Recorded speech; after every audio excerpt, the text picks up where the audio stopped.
Warahmatullahi wabarakatuh. Selamat siang. Terima kasih atas perhatiannya. Baiklah, pada hari ini saya akan mempresentasikan hasil kerja saya berupa riset mini pada mata kuliah metodologi penelitian dengan judul Identifikasi Sistem Panas Bumi daerah Sanggar Jawa Timur menggunakan metode magnetotelurik. Sebelumnya perkenalkan, nama saya Vicky dari Prodi Geofisika. Jadi pada penelitian ini saya mengutip dari Journal of Physical Science and Engineering, hasil publikasi dari Universitas Brawijaya. Indonesia merupakan negara dengan cadangan panas bumi 40% cadangan panas bumi dunia, dan ini menempatkan Indonesia sebagai negara dengan cadangan panas bumi terbesar di dunia. Berdasarkan sumber data dari Pusat Sumber Daya Geologi pada tahun 2009, sumber potensi panas bumi di Indonesia tersebar di 265 lokasi dengan potensi sebesar 28,1 gigawatt. Salah satu daerah yang memiliki potensi untuk menghasilkan sumber panas bumi adalah Kompleks Arjuna Wilerang yang terdapat di Jawa Timur dengan potensi sebesar 280 MW. Dan di daerah ini sumber panas bumi diindikasikan dengan mata air panas yang dikenal dengan mata air panas Cangar. Selain itu, berdasarkan penelitian yang telah dilakukan dengan menggunakan metode magnetik, di sini terdapat anomali rendah dengan nilai negatif 1000 nanotesla yang dapat digolongkan sebagai daerah dengan magnet anomali rendah dengan suseptibilitas yang rendah. Selain itu, dengan menggunakan metode geolistrik, di daerah ini terdapat nilai resistivitas kurang dari 10 ohmmeter. Nah, ini dapat dikatakan bahwa di daerah ini memiliki resistivitas yang rendah dan terdapat lapisan perbedaan bawah panas di daerah ini. Berdasarkan penelitian telah dilakukan dengan menggunakan metode magnetik dan metode geolistrik, maka diperlukan suatu metode yang paling tepat untuk mendeteksi panas bumi di daerah tersebut, yang kita kenal dengan nama metode magnetotelurik. Jadi metode magnetotelurik ini adalah salah satu metode geofisika yang memanfaatkan gelombang elektromagnetik untuk mendeteksi keadaan di bawah permukaan. Jadi metode magnetotelurik ini mampu menggambarkan sistem panas bumi secara detail karena memiliki penetrasi yang dalam. Kemampuan penetrasi yang dihasilkan dari metode magnetotelurik ini mulai dari puluhan meter sampai ratusan kilometer. Adapun rumusan masalah dari penelitian ini adalah bagaimana potensi panas bumi yang terdapat di daerah Cangar, Jawa Timur, kemudian bagaimana penggunaan metode magnetotelurik dalam mendeteksi sumber panas bumi di daerah Cangar, Jawa Timur. Adapun tujuan penelitian dari karya ini adalah pertama, mengetahui potensi panas bumi yang terdapat di daerah Cangar, Jawa Timur. Yang kedua, menjelaskan penggunaan metode magnetotelurik dalam mendeteksi sumber panas bumi di daerah Cangar, Jawa Timur. Untuk tunjang pustakanya sendiri, yang pertama adalah sumber panas bumi itu sendiri, energi panas terdapat yang terbentuk dalam kerak bumi. Kemudian temperatur di bawah kerak bumi akan bertambah seiring bertambahnya kedalaman. Panas bumi ini dapat dimanfaatkan sebagai sumber pembangkit listrik tenaga panas bumi.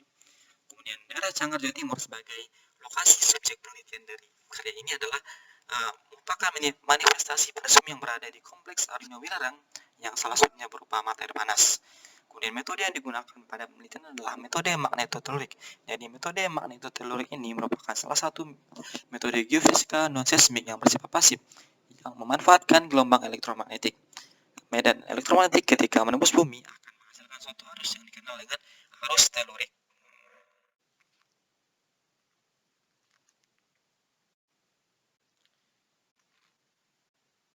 Selanjutnya metodologi penelitian, itu pertama adalah desain penelitian. Jadi judul penelitian kali ini adalah identifikasi sistem panas bumi daerah Cangar, Jawa Timur menggunakan metode magnetotelurik. Adapun waktu penelitian yang direncanakan adalah selama 10 bulan, dari bulan Januari sampai bulan Oktober. Pertama, untuk research plan-nya untuk studi pustaka dilakukan pada bulan Januari. Penulisan proposal riset dilakukan pada bulan Februari atau bulan kedua. Yang ketiga adalah pengadaan alat dan instrumen pendukung dilakukan pada bulan ketiga atau bulan Maret. Selanjutnya, pengambilan data lapangan dilakukan pada bulan keempat sampai bulan kelima, itu bulan April dan bulan Mei. Kemudian pengolahan analisis dan interpretasi data lapangan dilakukan pada bulan ke-6 dan ke-7, bulan Juni dan bulan Juli. Kemudian penulisan laporan, pembahasan, dan kesimpulan hasil riset dilakukan pada bulan ke-8 dan bulan ke-9, itu bulan Agustus dan September. Dan terakhir kita melakukan publikasi dan diseminasi pada bulan ke-10 atau bulan Oktober. Adapun jumlah anggota data yang mengikuti riset ini adalah berjumlah 3 orang. Sedangkan sumber biaya riset ini berasal dari mandiri dari peneliti sendiri, kemudian Kementerian Riset Teknologi dan Badan Riset Inovasi Nasional, serta dana dari pemerintah provinsi. Kemudian studi pustaka yang dilakukan itu berdasarkan sumber-sumber ilmiah seperti pertama jurnal ilmiah, textbook, jurnal proceeding, skripsi, tesis disertasi, laporan riset badan pemerintah dan lain-lain. Kemudian dokumen ilmiah di atas diperoleh dari pertama perpustakaan, kedua internet, dan ketiga lain-lainnya. Kemudian topik selain itu kita juga melakukan pustaka melalui topik yang diperlukan untuk menguatkan dasar teori sehingga tujuan telah dilakukan dapat tercapai. Selain itu kita juga melakukan pustaka terhadap dokumen-dokumen penelitian sebelumnya yang mendukung penelitian yang telah dilakukan. Kemudian penulisan riset yang pertama terdiri dari latar belakang, hipotesis, rumusan masalah, tujuan penelitian, metode penelitian yang terdiri dari variabel yang akan diteliti, instrumen yang akan digunakan, serta metode geofisika yang digunakan untuk mengambil data. Metode dan software yang akan digunakan untuk analisis data, waktu penelitian, flowchart penelitian, selanjutnya hasil dan pembahasan, kemudian kesimpulan. Untuk pengadaan alat dan bahan sendiri itu kita harus menjelaskan alat dan bahan yang akan digunakan, kemudian dari mana alat dan bahan tersebut didapatkan, dan bagaimana cara mendapatkan atau mengadaan alat dan bahan tersebut, apakah dengan dibeli, disewa, atau dengan meminjam. Sedangkan pada penelitian kali ini alat yang digunakan itu meminjam dari instansi yang memiliki alat tersebut. Kemudian pengambilan data lapangan, kita harus menjelaskan data apa yang ingin diambil, kemudian siapkan tabel pengambilan data lengkap dengan parameter yang akan diukur seperti tabel yang berada di bawah ini. Adapun pengambilan data lapangan magneto teluri ini dilakukan pada bulan Juli 2017 dengan menggunakan alat Metronics ADU 07E. Untuk pengolahan data sendiri kita memerlukan langkah-langkah pengolahan data, kemudian instrumen dan software yang digunakan, dan reliabilitas instrumen yang digunakan. Kemudian analisis interpretasi data, metode yang dipakai dalam menganalisa data, yang pertama korelasi, yang kedua error, dan yang ketiga adalah grouping. Kemudian kita juga perlu menganalisis cara menginterpretasikan data hasil perhitungan dan analisis. Selain itu kita juga perlu menganalisis perbandingan dengan riset sebelumnya, interpretasi model penampang 2 dimensi, serta membandingkan dengan data PSG yang telah melakukan penelitian dengan menggunakan metode lain untuk daerah tersebut. Pertama, akuisisi data ini dilakukan di sekitar Madiun dan Panas Sanggar dan Agrotekno Universitas Sriwijaya. Akuisisi data dilakukan pada bulan Juli 2017. Titik pengukuran magneto teluri ini berjumlah 11 titik dengan spasi antar titik yaitu 70 meter sampai 150 meter dan seperti digambar di samping ini. Kemudian alat magneto teluri yang digunakan pada penelitian ini yaitu Metronics ADU07E. Konfigurasi akuisisi data magneto teluri pada umumnya terdiri dari 4 spot dan 3 coil. Sedangkan sampling frekuensi yang digunakan yaitu 65 kHz yaitu yang frekuensi tinggi, 4 kHz frekuensi sedang, dan 128 Hz frekuensi rendah dengan waktu rekaman data selama 7 jam. Selanjutnya, setelah kita melakukan akuisisi data, maka kita melakukan pengolahan data. Data magneto teluri yang telah terekam merupakan data mentah dalam domain waktu sehingga diperlukan transformasi data dari domain waktu ke dalam domain frekuensi. Pada metode magneto teluri, transformasi Fourier banyak digunakan untuk mengubah dari waktu ke dalam domain frekuensi. Hasil dari transformasi Fourier diperoleh resistivitas semu dan fase. Dilakukan tahap modelan interaksi 2 dimensi.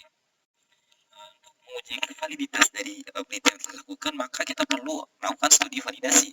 Sebagai pendukung hasil dari penelitian ini, dikorelasikan penelitian tadi dengan data PSDG dan penelitian sebelumnya, yaitu magnetik dan geolistrik. Berdasarkan data PSDG, diketahui bahwa pada kompleks Arjuna Wilerang, daerah yang memiliki resistivitas rendah tersebut tersebar di 2 lokasi, yaitu salah satunya berada di sekitar Monokumi Canggar. Kemudian kita melakukan analisis data perhitungan seperti persamaan yang di atas melakukan persamaan skin depth yang bergantung pada 2 parameter yaitu resistivitas dari medium dan frekuensi gelombang. Skin depth akan menurun terhadap menurunnya resistivitas dan meningkatnya frekuensi, sehingga dari ketiga sampling yang digunakan tersebut akan menghasilkan tingkat penetrasi yang berbeda berdasarkan frekuensi yang digunakan. Untuk pembahasannya sendiri, pertama kita akan bahas data dan perhitungan. Jadi dalam penelitian ini digunakan 5 lintasan 1 sampai 5 dengan penggunaan titik yang bervariasi di setiap lintasannya. Jadi untuk semua lintasan terdapat resistivitas rendah namun berbeda kedalaman.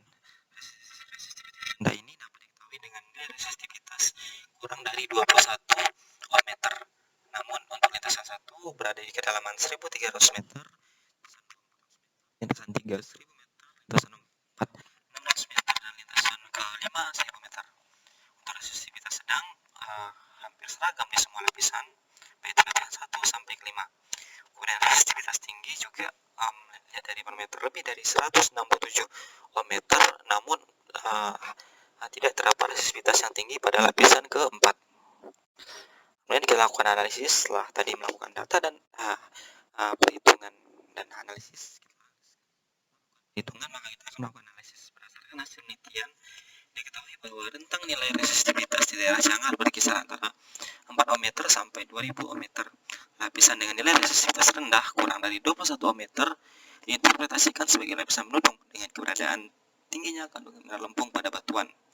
Nilai resistivitas rendah tersebut sebagai respon dari batuan yang teralterasi akibat adanya interaksi antara fluida panas dengan batuan di sekitarnya.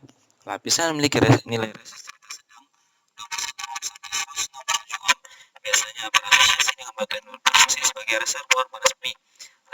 Reservoir panas bumi memiliki nilai resistivitas lebih tinggi dibandingkan lapisan menudung dikarenakan berkurangnya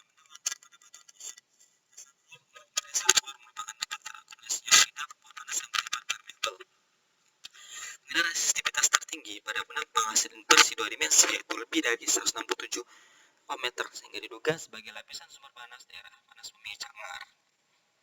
Kemudian setelah kita melakukan analisis, maka kita melakukan interpretasi berdasarkan data PSDG.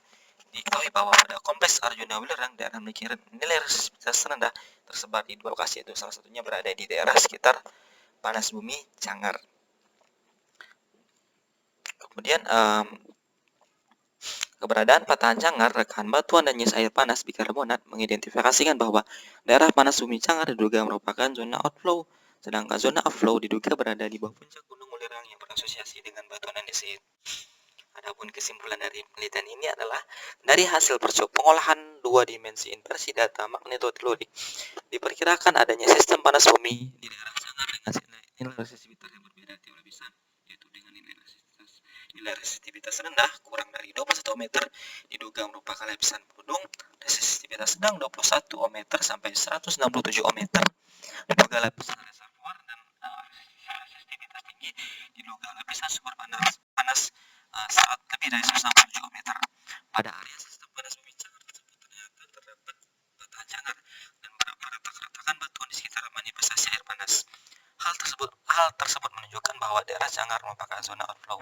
Salian dari penelitian kali ini adalah penelitian dan eksplorasi mengenai sumber panas bumi lebih lanjut seharusnya lebih banyak untuk mendukung penggunaan energi terbarukan secara berkelanjutan.